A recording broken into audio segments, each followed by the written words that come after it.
Selamun aleyküm aziz dostlar. Bu qeyri-qanunilik e, davam edir bu ölkədə. Bizim Qubada təşkilat sədrimiz var, Elşad bəy. Adam fəhlə insandır, kəndli adamdır, zəhmətkeş adamdır. E, Balaca bu borc olub, işıqla bağlı deyib ödəyəcəm də ayın sonuna qədər. Hə.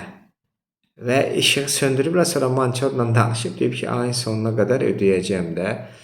Onda mançor da buna yaxşılıq eləmək istəyib ki, deyib ki, yaxşı, onda sən müdaxilə elə, sonra səhər məsələni şey eləyərik də, həllinə qoyarıq da sonra. Bu da indi eləyib ki, evi, ailəsi var, işıqsız qalmasın da. İndi müdaxilə edib şöçüqa, sərsi gün kamera ilə, biri kostyumdan, bir də kamera ilə Azər İşıqdan gəlib adamı 300 neçə manat cərimə ediblər. Bunun 90 manat borcu ola. Bu bitər, borc xərc edib 90 manatını verib borcunu ödəyib ki, əlavə də ödəyib ki, bunun işığı yandırsın. Amma bunlar bu qeyri-qanuni, heç bir xəbərdarlıqsız və s. Hətta maşın belə nəsə bir qanunsuzluq eləyəndə sürücü belə o maşından belə cərimə olunanda böyük miqdarda cəriməni o saat o maşını götürmür, əlindən almırlar. 1 ay, 2 ay vaxt verir, sonra artıq bu cərimədə ödəməyənə cəriməni maşını alırlar. Bunlar amma o saat adama xəbərdarlıqsız kasıb bir adamı 300 neçə manat cərimə edir. Adam neçə gündür işıqsızdır. Yəni mən burada Azər İşığa deyirəm, Allahınız olsun. Yəni bu indi nə oldu ki, adam borc xərc edib, bu 90 manatlar da borcunu vermişdi. 300 manat cərimə nə idi və 300 manat cərimə edən kimi adam işığı kəsmək nə deməli? Ya borcu bu qatil, yoxsa işıq belə işıqsız qalacaqsan. Yəni bu nədir? Bu vətəndaşa xidmətdirmi bu? Yəni bu adam bilmir, Azər İşığa da müraciət elədi, özüm danışdım, sonra başqa vaxt elə ki, siz bizə danışın, bizə deyin, biz problemləri həll edəcəyik.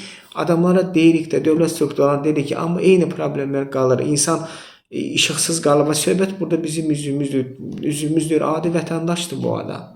Və mən əminəm ki, yüzlərlə elə vətəndaşların başına elə cərimələr və s.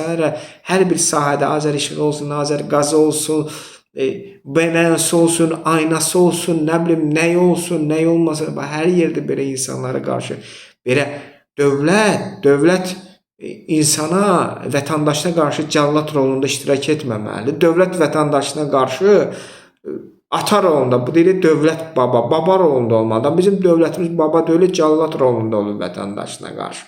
Siz bax belə insanları kasıb təbəqənin özüdə səhər çıxıb, axşam evə gəlib çörək, bir tikə çörək pulu da alınca gedən təbəqədə belə siz əzməklə nəyə nail olmaq istəyirsiniz? Nə etmək istəyirsiniz? Bunun axırı gəlib çıxır 1917-ci ildə Rusiyada nə oldu?